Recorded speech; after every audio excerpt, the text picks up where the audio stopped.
আজ সারাদিন কি করলাম সেটা আপনাদের সাথে একটু একটু করে শেয়ার করব। সবাই কেমন আছেন? আসসালামু আলাইকুম। আমি তো আল্লাহর রহমতে ভালো আছি। আমি একটু ব্যাংকে যাব। ব্যাংকে যাওয়ার জন্য সমস্ত কাগজপত্রগুলো রেডি করে নিলাম। আমি আর আমার মেয়ে যাচ্ছি। যাওয়ার পথে রাস্তায় দেখি একটা ট্রাক আটকে দিয়েছে। অনেক সময় গেজাগেজি করার পর আমাদের রাস্তাটা ক্লিয়ার করে দিল। তারপর আমরা যাচ্ছি। এদিকে যাওয়ার সময় তো দেখি আকাশ জুড়ে মেঘ করেছে। তারপরে খুব তাড়াহুড়া করে অটো করে উঠে মেয়ে আর আমি ব্যাংকে যাওয়ার জন্য রওনা দিলাম। অটো থেকে নেমে আমরা অল্প একটু হেঁটে গেলেই আছে ব্যাংকের ভিতরে চলে যাব। আমাদের এখানে একটা ওভারব্রিজ তৈরি করেছে। খুব ভালো লাগে যে এখানে অনেক জ্যাম হয়, এজন্য করে একটা ওভারব্রিজ তৈরি করেছে। আমরা ব্যাংকের মধ্যে চলে আসলাম। ব্যাংকে এসে দেখি খুব ভিড় ছিল একটু। তারপরেও আছে আমরা আমাদের যে কাজের জন্য গিয়েছিলাম সেখানে যে আমাদের প্রয়োজনীয় কাগজপত্রগুলো রেডি করে কাজকাম করছিলাম। এরই মধ্যে তাদের নামাজি বিরতির জন্য আমাদের একটু লেট হয়ে গেল। তারা নামাজ পড়লো এবং খাওয়া দাওয়া শেষে আবার কাজগুলো কমপ্লিট করে দিল আমাদের। আমরা গিয়েছিলাম প্রায় 12টার দিকে। আমাদের কাজগুলো কমপ্লিট করতে করতে প্রায় 2:30 বেজে গিয়েছিল। এদিকে আমাদেরও খুব খিদে লেগেছে। কাজ শেষে আমরা ব্যাংক থেকে বের হয়ে দেখি বাইরে প্রচণ্ড বৃষ্টি হচ্ছিল, অনেক বৃষ্টি হচ্ছিল। এদিকে ক্ষুধাও লেগেছে। তখন মা আর মেয়ে একটু যে হোটেলে যেয়ে একটু খাওয়া দাওয়া করে নিলাম।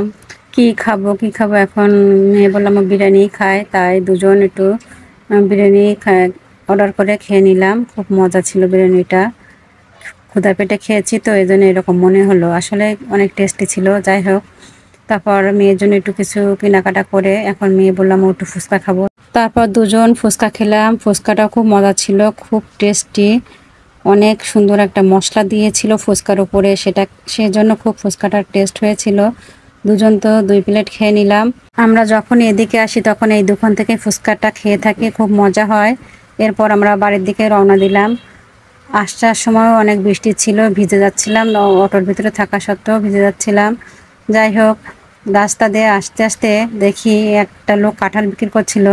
খুব মজার কাঁঠাল। আমি দেখে সেখানে গিয়েছিলাম কাঁঠালটা নেওয়ার জন্য। আমি 3টা কাঁঠাল নিয়েছিলাম, ছোট ছোট 2টা, একটা বড় ছিল। এরপর মেয়ে বললাম একটু বার্গার খাবো, তাই একটু বার্গার আর একটু রসুনের চপ নিয়ে এসেছিলাম বাড়ি। রসুনের চপটা খেতে এত মজা হয়েছিল, সত্যি খুব মজা হয়েছিল। মেয়ে বার্গারটা খেয়েছিল, আমি রসুনের চপটা খেয়েছিলাম। আমার খুব ভালো লেগেছে এরকম।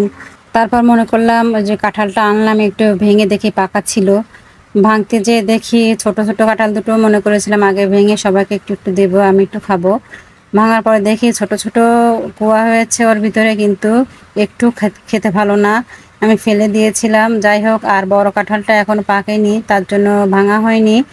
আর ছোট কাঁঠালটা মনে করেছিলাম খুব ভালো হবে, আসলে নসিবে না থাকলে কিছুই খাওয়া যায় না। যাই হোক, তখন মেয়েকে একটু আম কেটে দিলাম, যে একটু কাঁঠাল খেতে পারলো না, তাই একটু আম কেটে দিয়ে মেয়েকে তাই আম কেটে দিয়েছিলাম। খুব মজা ছিল এই আমটা। যাই হোক, আমার ভিডিও যদি আপনাদের ভালো লেগে থাকে সবাই লাইক কমেন্ট শেয়ার করবেন, এবং যদি একটু শেয়ার করে দেন অন্যকে দেখার সুযোগ করে দিবেন। আরও নতুন নতুন ভিডিও দেখার জন্য আমার পেজটি ফলো দিয়ে রাখবেন। আপনি যদি আমার পেজে নতুন হয়ে থাকেন তাহলে আমার পেজটি ফলো দিয়ে সাথে থাকবেন। আল্লাহ হাফেজ, সবাই ভালো থাকবেন।